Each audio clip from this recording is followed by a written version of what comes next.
Hey everyone, welcome back to Specter of Torment. Last time, we went through the Iron Whale, that's the name of the stage, and recruited Treasure Knight as our financier. I don't believe we can see the Iron Whale. Oh, no, we can! There's a little Iron Whale in the lake now. Amazing. Still don't think there's a way to see the abandoned ship, or the stranded ship. At least if there is, I'm definitely not seeing it. Either way, I guess the Aurora there is kind of the stranded ship. I don't know, whatever. Look, today, we're going to go to the Clockwork Tower to recruit Tinker Knight. We also got the Rail Mail, which is the best armor in the game because we can just grind around all the time, and that's the armor we're going to be using for the rest of the game. And also, we met Rise. He busted into the tower, and the Enchantress corrupted him. We had to fight him, and now he's our new portal operator, as demonstrated by me jumping off this cliff. Yeah, nice try. But you're not getting out of here that easy. Get back to work. Don't do that. Don't be edgy at me. Jesus. Whatever. Well then, puppet, out with it. Where should I send you next? Let's go to Clockwork Tower. Maybe we can ask Tinker Knight to build you a catapult, so I'm not burdened with sending you everywhere. I have to wonder, what has to be done to operate this portal? It doesn't seem that difficult.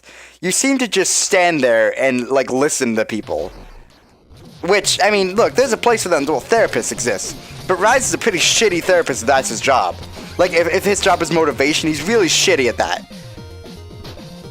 Like, the Acolyte, he was pretty alright. I liked him, he was a nice dude.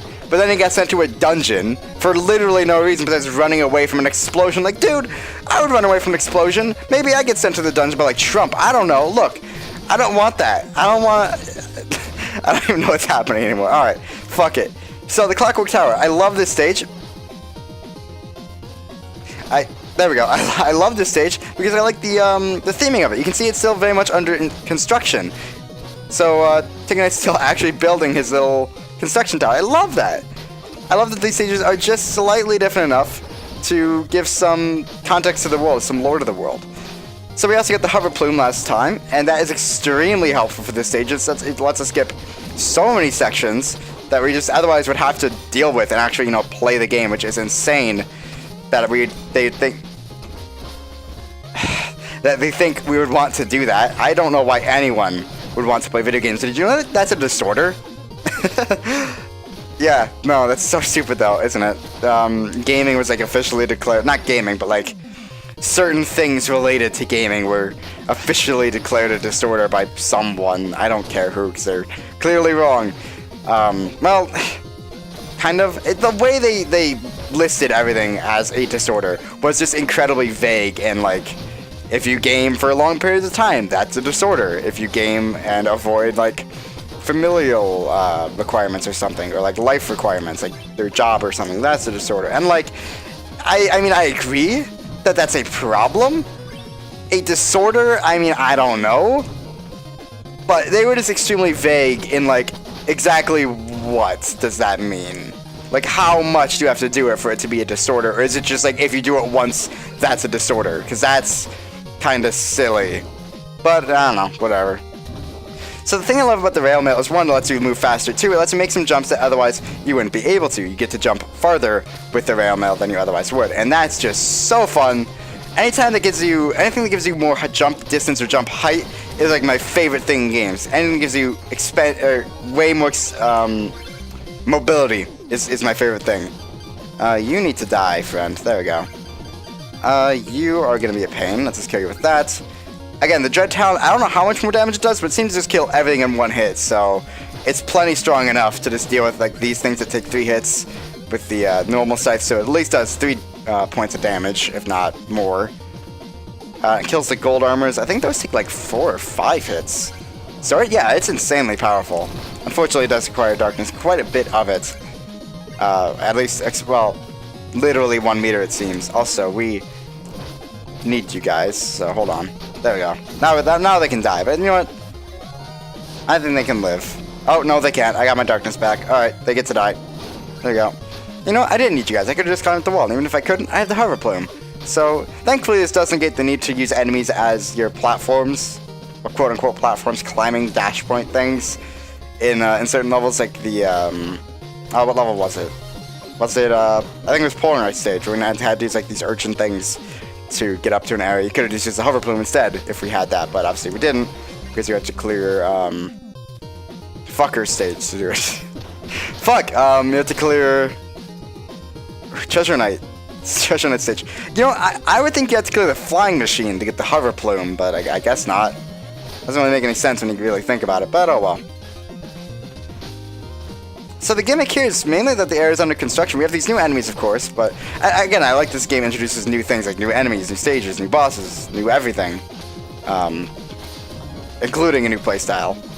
It's like, if you're gonna go all out with new, well, even somewhat all out with new, you can't go somewhat all out, can you? I don't know, look. This is better than Plague of Shadows, is all I'm saying. In my opinion.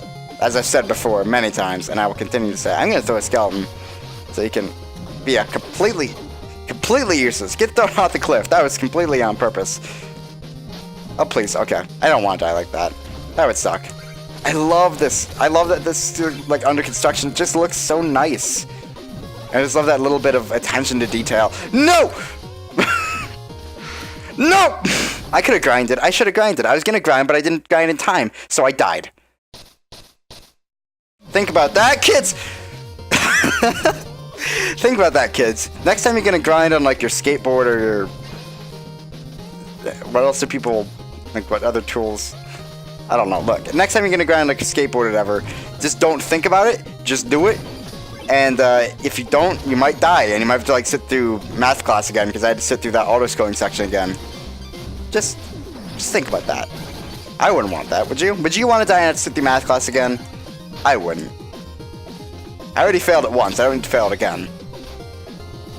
Alright, so the hover plume is very helpful there for just, even though I went through the section anyway. If you just want to get the skull, it's very helpful for that. Because you don't have to worry about the platform section then. There's a hidden wall over here with a chest in it. Although there's not much money or much things to spend money on now. Like literally just upgrading curios and that's it. We can't, there's no more armor to buy, no more, there's nothing else we had to buy ever. So there's just no more armor to buy. So, I mean, it's great that we all upgrade more than one curio at a time. Or even upgrade a curio at all, because I don't believe we were able to last time. Oh no, we were. We weren't able to upgrade it the time before, because I bought the super expensive useless armor. Which I probably should have spent, or waited for later, but I wanted to get the rail mail as soon as possible, to be honest with you, and not have to like spend another stage using not the rail mail, because it's just so goddamn fun. I probably could... Oh, this is really stupid.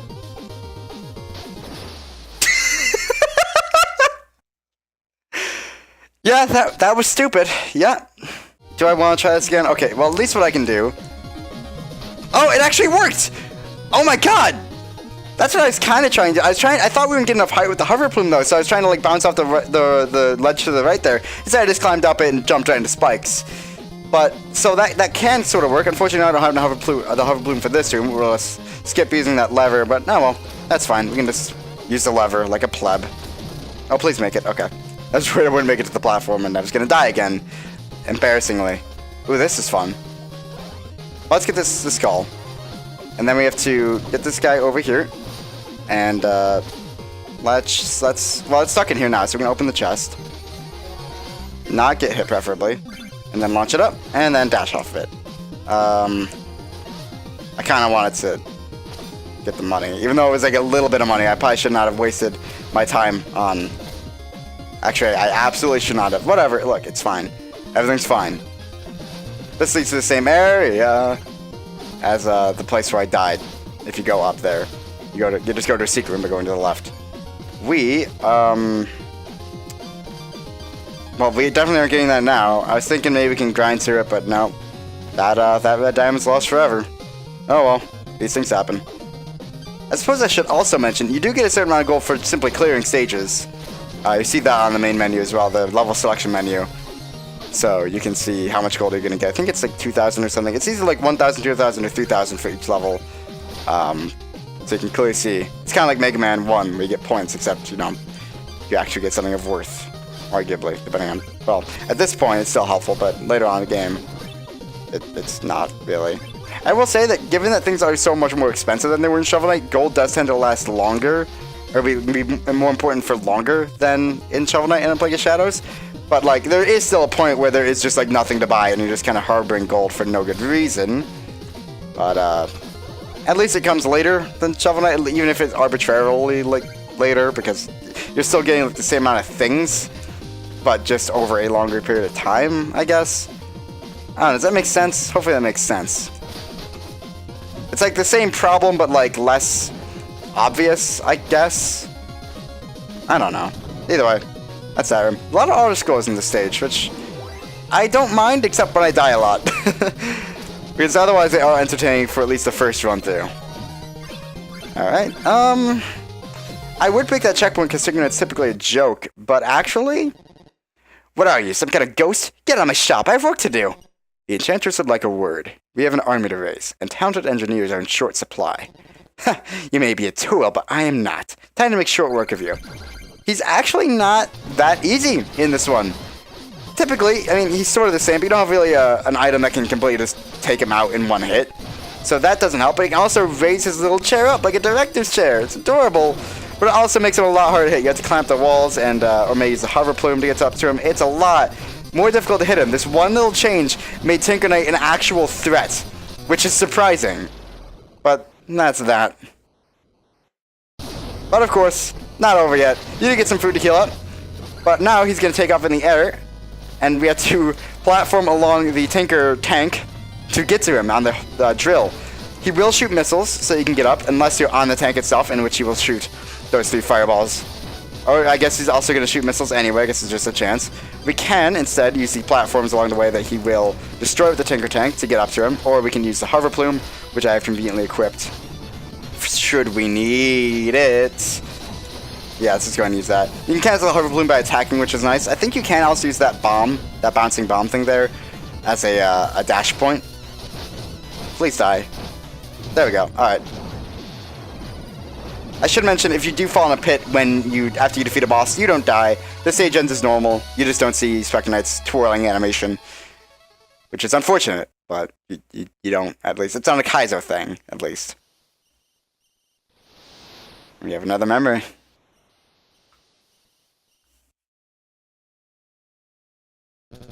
Let's break camp. We can reach the pinnacle by day's end. I can already sense its power over life and death. It shall be ours soon. Let's press onward. We can't break that part up there as we're accustomed to.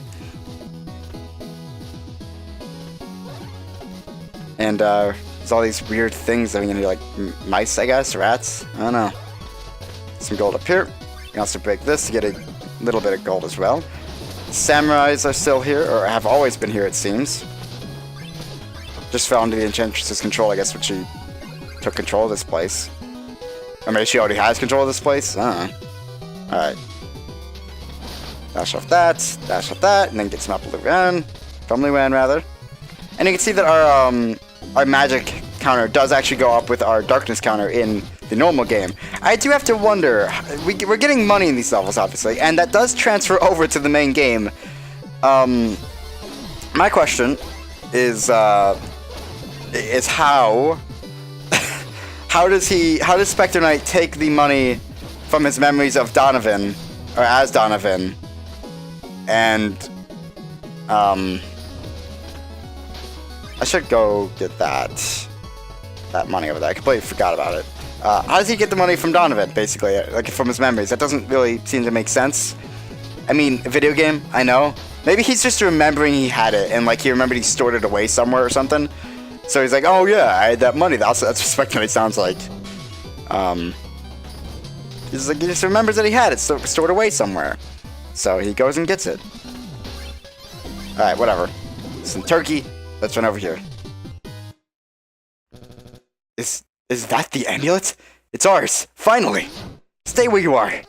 That amulet has powers far beyond your control. I am here to destroy it once and for all. But I seek only to protect my son. My intentions are pure. Protect him, then, by fleeing this place and never looking back. You want it for yourself. You can't fool me. Luan, would you do the honors? Just a moment. If what she's saying is true, then might we be a bit more cautious? You would let some pompous knight tell us what we can and can't take? Who is this busybody anyway? I am Shield Knight, and I will not let you pass. So Luan stands back and lets us do the fighting. Seems fairly calm about it, even though he seems to kind of freaking out about it earlier. So this fight is actually fairly tough. I like to lay Caltrops around the area, and whenever she dashes into a wall, you want to not be under the brighter bits, I guess. I can't say Illumina because it's black and white, or sepia tone or whatever, but you just want to lay Caltrops around for while she's running around, so she runs into them. She is not hurt by them while she is dashing with her shield in front of her, though, unfortunately. But it does still do a good bit of damage. Not really DOT, but it's still damage eventually over time. Diot? Is that how we say it? So she throws those bubbles that we can dash off, but doesn't there seem to be a point dashing off them? I need to be more careful. I'm going to die. There we go. Got her. And of course, she also drops some magic refills for us so we can refill our Caltrop usage. Donovan, the tower crumbles around us. We must leave at once. I never knew you were as a coward, Luann. We'll leave once we have our prize. Stay away! You meddle with forces you don't understand. Please, Donovan, I'm begging you. Leave the amulet. It's not worth it. Never. Out of my way! And you won't stop me either. Have at you!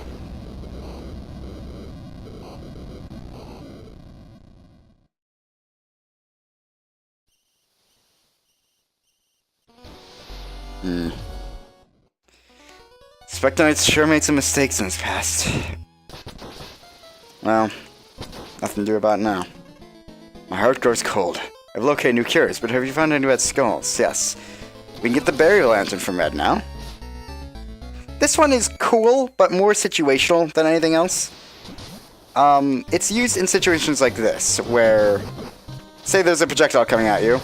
You can block it with this, and the barrier grows in power with each projectile it absorbs. And eventually, you can launch it, like that, and it creates an explosion. It's good. It's definitely good. It's very helpful for certain scenarios. But I have trouble finding use for it, especially since you actually can't use your normal attack while you have it active. You can only launch the thing. So, I mean, yeah, it's good. It's helpful. But it's not my favorite curio. It's one I think about very rarely. So, yeah. Tools of war can force a kind of peace, but I think our rules should be fair and just. None but fools would break things and not rush to fix them. That's true. Specter. So let's have him try the kiss again. See if maybe he'll actually have worked on it and fix it up. Didn't work. Guess I need more training. There he goes again. Maybe he'll finally get it one day. Anyway, let's go upgrade some curios. We can actually upgrade 2 or 3, actually. We can upgrade 3, which isn't all we have. But I want to upgrade the hover plume, which lets us float for longer. I guess we'll upgrade this, so we can use it faster. And we'll upgrade this, because I don't use the barrier lantern that much, all things considered. Quickly! Burn! Yes! Behold, my metallic sheen! Maybe I should combine everything I've learned and serve the Clockwork Tower. I've always found machines to be fascinating, and Tinkerknight seems like a level head later. Yeah! He never leaves, though. Maybe because he's changing way too much to ever actually leave the tower and go serve somewhere else. So I believe that thing down there on the lower right is the Clockwork Tower that we can now see. Yeah, I guess the Aurora is supposed to represent the stranded ship. Because I can't see any other representation of it. So, that's cool. It is a defining feature of that stage, after all, so that's good. Anyway, that's going to be it for this episode. Next time, we will go to the Explodatorium to fight Plague Knight and recruit him. We're a scientist, after all, for doing science? What do we need Plague Knight for? Guess we'll find out. See you guys next time.